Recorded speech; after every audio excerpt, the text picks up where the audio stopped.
राज्यसभा सांसद ज्योतिराज सिंधिया पहुंचे धार। पूर्व केंद्रीय मंत्री राज्यसभा सांसद ज्योतिराज सिंधिया श्रद्धांजलि कार्यक्रम को लेकर धार भाजपा कार्यालय पहुंचे। वहीं महिला मोर्चा द्वारा ज्योतिराज सिंधिया जी का स्वागत किया गया।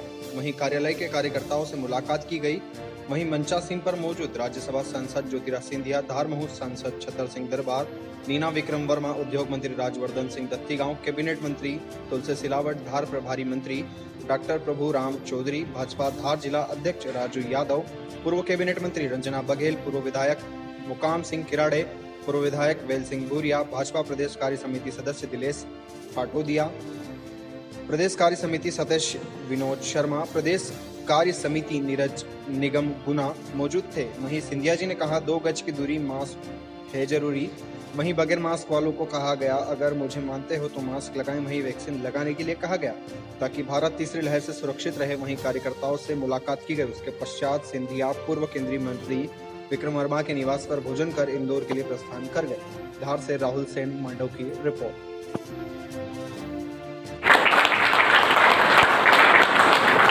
तो बजा दी पर मैंने पंचलाइन भी नहीं हाल है अब तलवार है टीका और वैक्सीन। एक एक व्यक्ति पहन के चले, क्योंकि मैं आपको बताऊं कि अगर दरवाजा 1 इंच भी खुला रहा, मुझे अल्फा हुआ था, इस बार लोगों को डेल्टा हुआ है, अब ये डेल्टा प्लस आ रहा है।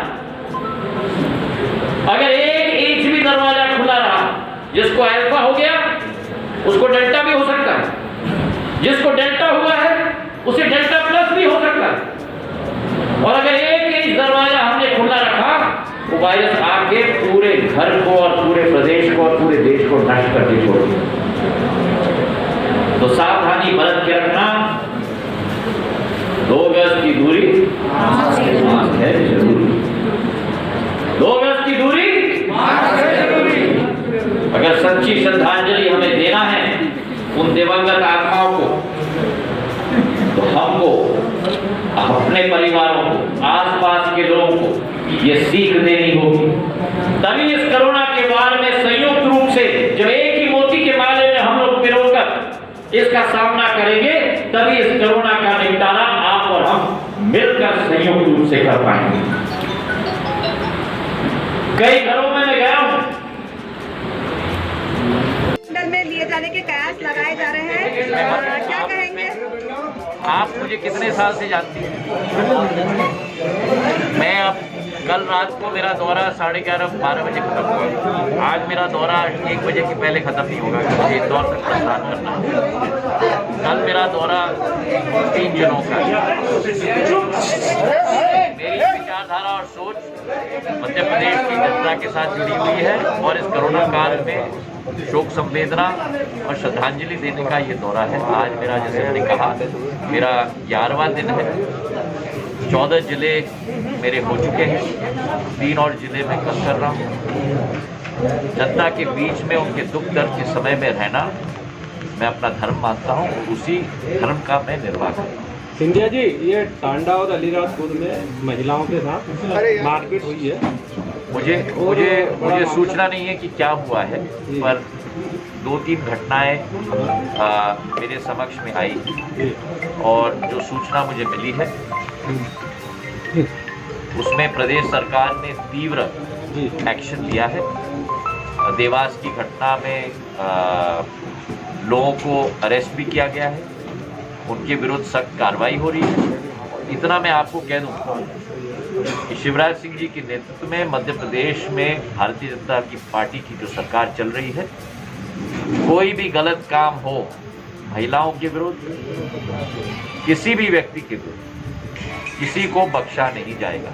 सर, ये ईंधन का जो बढ़ता दाम है, इसको लेकर कुछ प्लानिंग है? देखिए, आप देखिए, हम लोगों को ये भी समझना है कि पिछले 1.5 वर्षों से कोरोना काल का वातावरण पूरे विश्व में फैला और पूरे विश्व में ये माहौल था, केवल भारत में नहीं, पूरे विश्व में महंगाई का माहौल है, आर्थिक विसंगतियों का माहौल है, पर उन विसंगतियों में भी प्रधानमंत्री नरेंद्र मोदी जी के नेतृत्व में भारतीय जनता पार्टी की सरकार गरीबों के लिए, निर्धन लोगों के लिए पूर्ण रूप से संकलित होकर हजारों योजनाएं चला रही है।